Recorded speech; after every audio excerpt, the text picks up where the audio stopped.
जोधपुर गांव में बिरजू अपनी पत्नी चमेली और 2 बच्चों के साथ रहा करता था। बिरजू जमींदार के खेतों में काम कर अपना घर परिवार चला रहा था। चमेली, मैं काम पर जा रहा हूँ, तुम बच्चों का ध्यान रखना। जी ठीक है, शाम में आते वक्त आटा चावल लेते आना, घर में राशन नहीं है। ठीक है, मैं शाम को घर के लिए राशन लेता आऊँगा। इतना कहकर बिरजू काम के लिए निकल जाता है और जमींदार के खेतों में पहुंचकर खेतों में काम करने लगता है। अरे बिरजू, मैं सोच रहा था शहर जाकर कोई अच्छा काम ढूंढ लूं, तब तक आखिर गांव में जमींदार के खेतों में काम करता रहूंगा। देख, बाहर जाकर अपने परिवार से दूर रहकर काम करेगा तो भी उतना ही पैसा कमाएगा। खाने पीने हर चीज में पैसे लगते हैं और यहाँ क्या दिक्कत है। जमींदार तो बहुत अच्छे आदमी है, पूरा गांव की इतनी इज्जत करता है और वो कभी भी किसी को कुछ कहते नहीं, बल्कि लोगों की मदद करने में हमेशा आगे रहते हैं। कभी किसी चीज की दिक्कत भी नहीं हुई है हमें गांव में, तो भला गांव के लोग शहर क्यों जाना चाहते हैं, मुझे यही समझ नहीं आता। कुछ समय की जिंदगी है, अपने परिवार के साथ ना रहे तो कहाँ जाए। बिल्कुल ठीक कह रहा है तू। मेरी माँ तो मुझे कहीं जाने देने के नाम से ही रो पड़ती है। वही सोच, अब काकी की कितने दिन की जिंदगी ही रह गई है। तू अगर उन्हें छोड़कर चला जाएगा तो उन्हें कितना दुख होगा। तू सही कह रहा है, मुझे यहाँ किसी चीज की दिक्कत नहीं होती और जमींदार साहब तो गांव के लोगों को इतना अपना मानते हैं। गोपाल और बिरजू बातें करते हुए काम कर रहे होते हैं। गांव के लोग जमींदार साहब की खूब इज्जत किया करते थे और जमींदार भी गांव के लोगों की मदद करते। अब देर शाम बिरजू जमींदार के खेतों में काम करके घर लौटता है और घर लौटते वक्त वो राशन भी घर लेकर आता है। आज जमींदार साहब ने कम पैसे दिए थे, कल वो पूरा हिसाब कर देंगे। कोई बात नहीं, जमींदार साहब कहाँ भागे जा रहे हैं और उनके इतना दयालु और अच्छा इंसान तो पूरे गांव में नहीं है। ये तो तुम एकदम सही कह रही हो। चलो अब जल्दी से खाना लगा दो, भूख लगी है।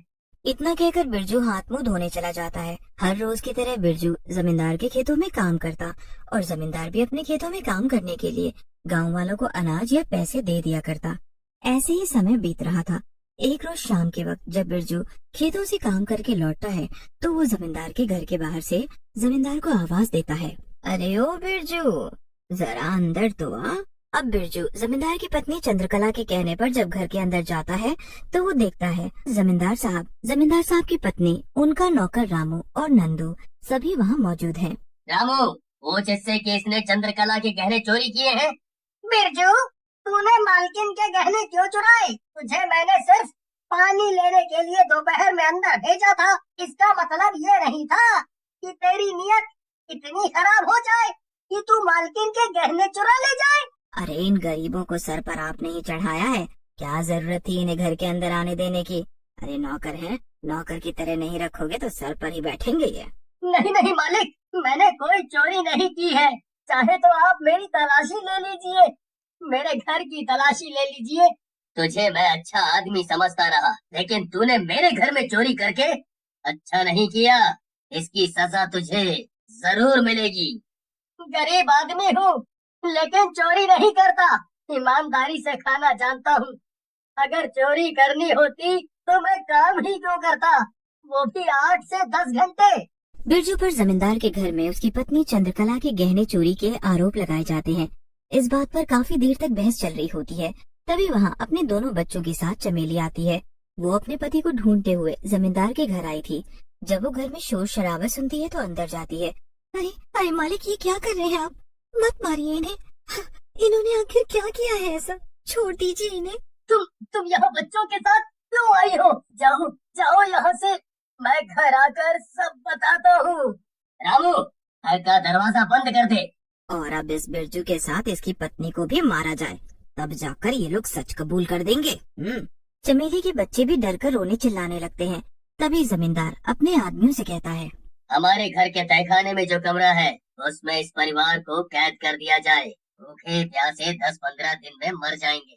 और हाँ, उस दरवाजे में ताला लगा देना ताकि बदबू बाहर। मालिक ये क्या कह रहे हैं आप? हमने आपको भगवान का दर्जा दिया है।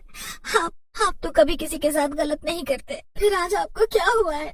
मालिक, मालिक, अगर आपको मुझे सजा देनी है तो मुझे उस कमरे में बंद कर दीजिए, मेरे परिवार को जाने दीजिए। अब जमींदार के आदमी बिरजू, बिरजू की पत्नी और दोनों बच्चों को एक तहखाने वाले कमरे में बंद कर देते हैं, जहाँ खिड़की भी नहीं होती। चारों तरफ अंधेरा पसरा होता है और उस कमरे में बंद करके बिरजू के परिवार को छोड़ दिया जाता है। इधर पूरे गांव में बिरजू के परिवार के गुम होने से गांव वाले हैरान थे। वहीं दूसरी तरफ धीरे धीरे इस बात को 6 महीने बीत जाते हैं।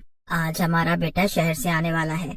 कितने सालों बाद वो पढ़ लिख कर गाँव वापस आ रहा है। जमींदार का इकलौता बेटा जो कई